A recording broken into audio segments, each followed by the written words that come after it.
Carta de Tiago, capítulo 1. Saudação. Eu, Tiago, servo de Deus e do Senhor Jesus Cristo, envio saudações a todo o povo de Deus espalhado pelo mundo inteiro. Fé e sabedoria. Meus irmãos, sintam-se felizes quando passarem por todo tipo de aflições, pois vocês sabem que quando a sua fé vence essas provações, ela produz perseverança. Que essa perseverança seja perfeita, a fim de que vocês sejam maduros e corretos, não falhando em nada.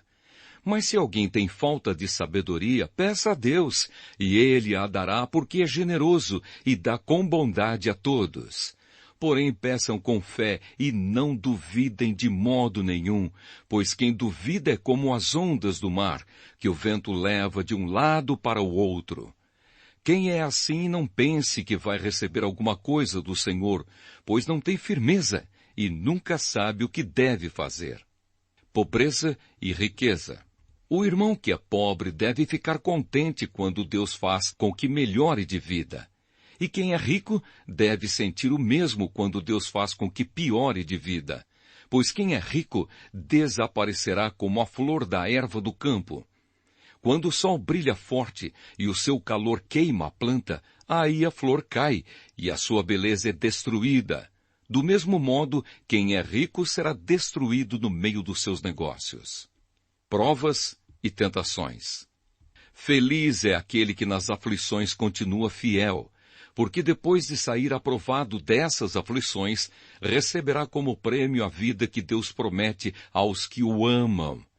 Quando alguém for tentado, não diga, esta tentação vem de Deus, pois Deus não pode ser tentado pelo mal, e Ele mesmo não tenta ninguém. Mas as pessoas são tentadas quando são atraídas e enganadas pelos seus próprios maus desejos.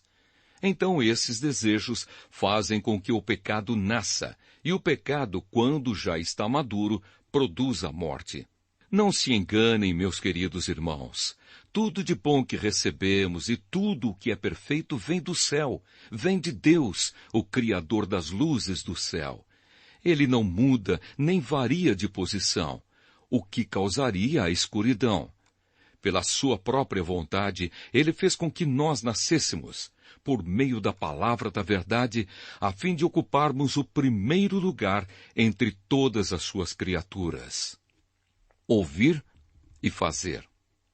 Lembrem disto, meus queridos irmãos. Cada um esteja pronto para ouvir, mas demore para falar e ficar com raiva. Porque a raiva humana não produz o que Deus aprova. Portanto, deixem todo costume imoral e toda má conduta. Aceitem com humildade a mensagem que Deus planta no coração de vocês, a qual pode salvá-los. Não se enganem, não sejam apenas ouvintes dessa mensagem, mas a ponham em prática, porque aquele que ouve a mensagem e não a põe em prática é como uma pessoa que olha no espelho e vê como é. Dá uma boa olhada, depois vai embora e logo esquece a sua aparência. O Evangelho é a lei perfeita que dá liberdade às pessoas. Se alguém examina bem essa lei e não a esquece, mas a põe em prática, Deus vai abençoar tudo o que essa pessoa fizer. Alguém está pensando que é religioso? Se não souber controlar a língua, a sua religião não vale nada, e ele está enganando a si mesmo. Para Deus, o Pai, a religião pura e verdadeira é esta: ajudar os órfãos e as viúvas nas suas aflições e não se manchar com as coisas más deste mundo. Carta de Tiago, capítulo 2. Tratamento igual para todos. Meus irmãos, vocês que creem no nosso glorioso Senhor Jesus Cristo, nunca tratem as pessoas de modo diferente por causa da aparência delas. Por exemplo, entra na reunião de vocês um homem com anéis de ouro e bem vestido, e entra também outro, pobre e vestindo roupas velhas. Digamos que vocês tratam melhor o que está bem vestido e dizem, este é o melhor lugar, sente-se aqui. Mas dizem ao pobre, fique de pé, ou sente-se aí no chão perto dos meus pés. Nesse caso, vocês estão fazendo diferença entre vocês mesmos e estão se baseando em maus motivos para julgar o valor dos outros. Escutem, meus queridos irmãos, Deus escolheu os pobres deste mundo para serem ricos na fé e para possuírem o reino que ele prometeu aos que o amam. No entanto, vocês desprezam os pobres. Por acaso não são os ricos que exploram vocês e os arrastam para serem julgados nos tribunais? São eles que falam mal do bom nome que Deus deu a vocês. Se vocês obedecerem à lei do reino, estarão fazendo o que devem, pois nas Escrituras Sagradas está escrito: ame os outros como você ama a você mesmo. Mas se vocês tratam as pessoas pela aparência, estão pecando, e a lei os condena como culpados, porque quem quebra um só mandamento da lei é culpado de quebrar todos. Pois o mesmo que disse, não cometa adultério, também disse, não mate. Mesmo que você não cometa adultério, será culpado de quebrar a lei se matar. Falem e vivam como pessoas que serão julgadas pela lei que nos dá a liberdade. Quando Deus julgar, não terá misericórdia das pessoas que não tiveram misericórdia dos outros. Mas as pessoas que tiveram misericórdia dos outros não serão condenadas no dia do juízo final. Fé e ação. Meus irmãos, que adianta alguém dizer que tem fé se ela não vier acompanhada de ações? Será que essa fé pode salvá-lo? Por exemplo, pode haver irmãos ou irmãs que precisam de roupa e que não têm nada para comer. Se vocês não lhes dão o que eles precisam para viver, não adianta nada dizer que Deus os abençoe, vistam agasalhos e comam bem. Portanto, a fé é assim. Se não vier acompanhada de ações, é coisa morta. Mas alguém poderá dizer, você tem fé e eu tenho ações. E eu respondo, então me mostre como é possível ter fé sem que ela seja acompanhada de ações. Eu vou lhe mostrar a minha fé por meio das minhas ações. Você crê que há somente um Deus? Ótimo! Os demônios também creem e tremem de medo. Seu tolo, vou provar-lhe que a fé sem ações não vale nada. Como é que o nosso antepassado Abraão foi aceito por Deus? Foi pelo que fez quando ofereceu o seu filho Isaque sobre o altar.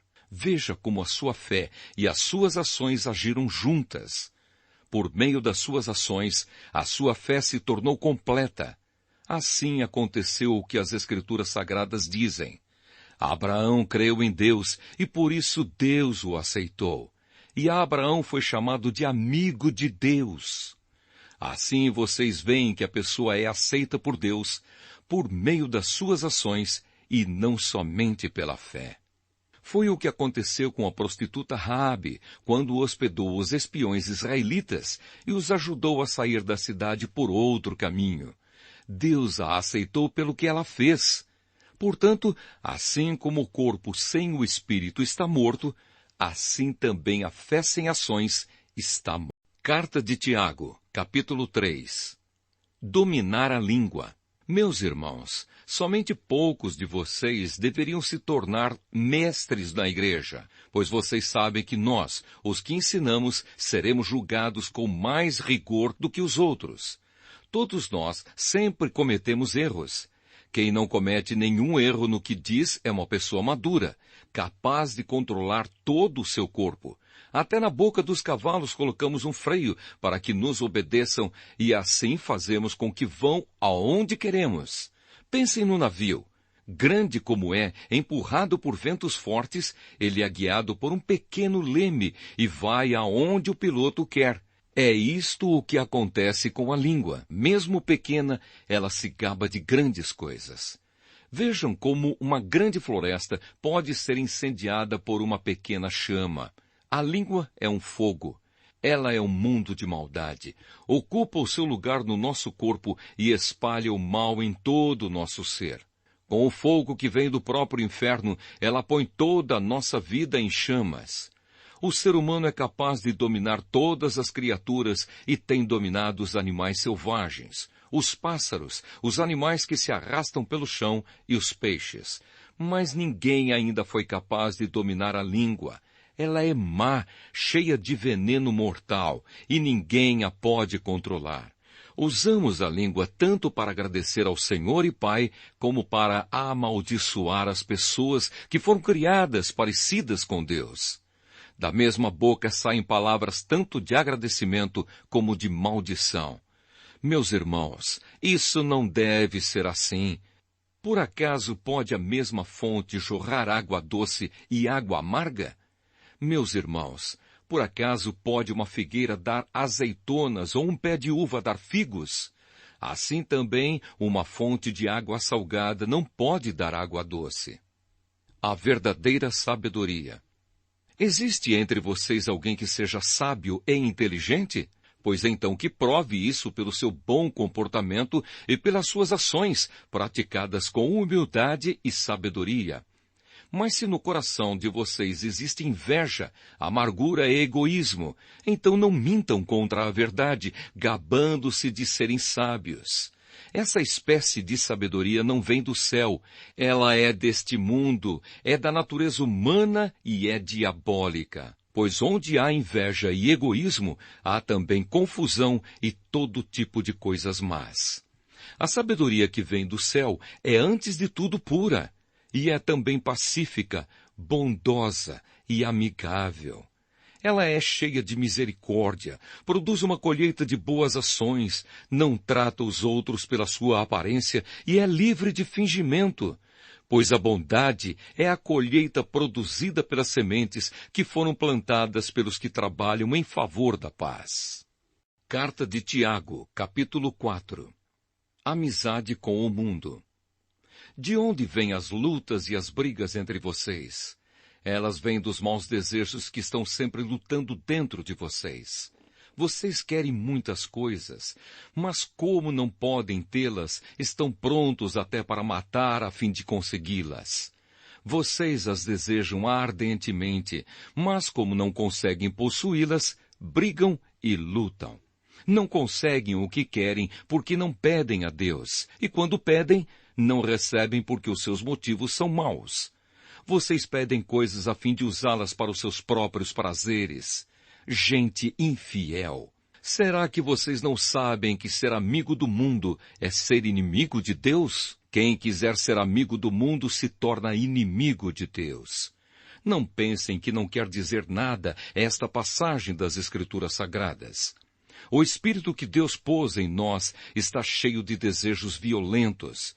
Porém, a bondade que Deus mostra é ainda mais forte, pois as Escrituras Sagradas dizem: Deus é contra os orgulhosos, mas é bondoso com os humildes. Portanto, obedeçam a Deus e enfrentem o diabo, que ele fugirá de vocês. Cheguem perto de Deus e ele chegará perto de vocês. Lavem as mãos, pecadores. Limpem o coração, hipócritas. Fiquem tristes, gritem e chorem. Mudem as suas risadas em choro e a sua alegria em tristeza. Humilhem-se diante do Senhor e Ele os colocará numa posição de honra. O hábito de julgar os outros. Meus irmãos, não falem mal uns dos outros. Quem fala mal do seu irmão em Cristo ou o julga, está falando mal da lei e julgando-a. Pois se você julga a lei, então já não é uma pessoa que obedece à lei, mas é alguém que a julga. Deus é o único que faz as leis e o único juiz. Só Ele pode salvar ou destruir. Quem você pensa que é para julgar os outros? O futuro a Deus pertence. Agora escutem, vocês que dizem: hoje ou amanhã iremos a tal cidade e ali ficaremos 1 ano fazendo negócios e ganhando muito dinheiro. Vocês não sabem como será a sua vida amanhã, pois vocês são como uma neblina passageira, que aparece por algum tempo e logo depois desaparece. O que vocês deveriam dizer é isto: se Deus quiser, estaremos vivos e faremos isto ou aquilo. Porém vocês são orgulhosos e vivem se gabando. Todo esse orgulho é mau. Portanto, comete pecado a pessoa que sabe fazer o bem e não faz. Carta de Tiago, capítulo 5. Aviso aos ricos. Agora, ricos, escutem. Chorem e gritem pelas desgraças que vocês vão sofrer. As suas riquezas estão podres, e as suas roupas finas estão comidas pelas traças. O seu ouro e a sua prata estão cobertos de ferrugem, e essa ferrugem será testemunha contra vocês, e como fogo comerá o corpo de vocês. Nestes últimos tempos vocês têm amontoado riquezas, e não têm pago os salários das pessoas que trabalham nos seus campos. Escutem as suas reclamações. Os gritos dos que trabalham nas colheitas têm chegado até os ouvidos de Deus, o Senhor Todo-Poderoso. Vocês têm tido uma vida de luxo e prazeres aqui na terra e estão gordos como gado pronto para o matadouro. Vocês têm condenado e matado os inocentes e eles não podem fazer nada contra vocês. Vários conselhos. Por isso, irmãos, tenham paciência até que o Senhor venha. Vejam como o lavrador espera com paciência que a sua terra dê colheitas preciosas. Ele espera pacientemente pelas chuvas do outono e da primavera. Vocês também precisam ter paciência. Não desanimem, pois o Senhor virá logo. Irmãos, não se queixem uns dos outros para não serem julgados por Deus. O juiz está perto, pronto para vir. Lembrem dos profetas que falaram em nome do Senhor e os tomem como exemplo de paciência nos momentos de sofrimento. E nós achamos que eles foram felizes por terem suportado o sofrimento com paciência. Vocês têm ouvido a respeito da paciência de Jó e sabem como no final Deus o abençoou. Porque o Senhor é cheio de bondade e de misericórdia. Acima de tudo, meus irmãos, quando vocês prometerem alguma coisa, não jurem pelo céu, nem pela terra, nem por nada mais. Digam somente sim, quando for sim, e não, quando for não, para que Deus não os condene. Se algum de vocês está sofrendo, ore. Se alguém está contente, cante hinos de agradecimento. Se alguém de vocês estiver doente, que chame os presbíteros da igreja para que façam oração e ponham azeite na cabeça dessa pessoa em nome do Senhor. Essa oração feita com fé salvará a pessoa doente. O Senhor lhe dará saúde e perdoará os pecados que tiver cometido. Portanto, confessem os seus pecados uns aos outros e façam oração uns pelos outros para que vocês sejam curados. A oração de uma pessoa obediente a Deus tem muito poder. O profeta Elias era um ser humano como nós. Ele orou com fervor para que não chovesse, e durante 3 anos e meio não choveu sobre a terra. Depois orou outra vez, e então choveu, e a terra deu a sua colheita.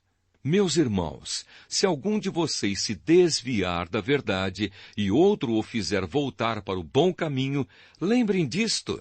Quem fizer um pecador voltar do seu mau caminho, salvará da morte esse pecador e fará com que muitos pecados sejam perdoados.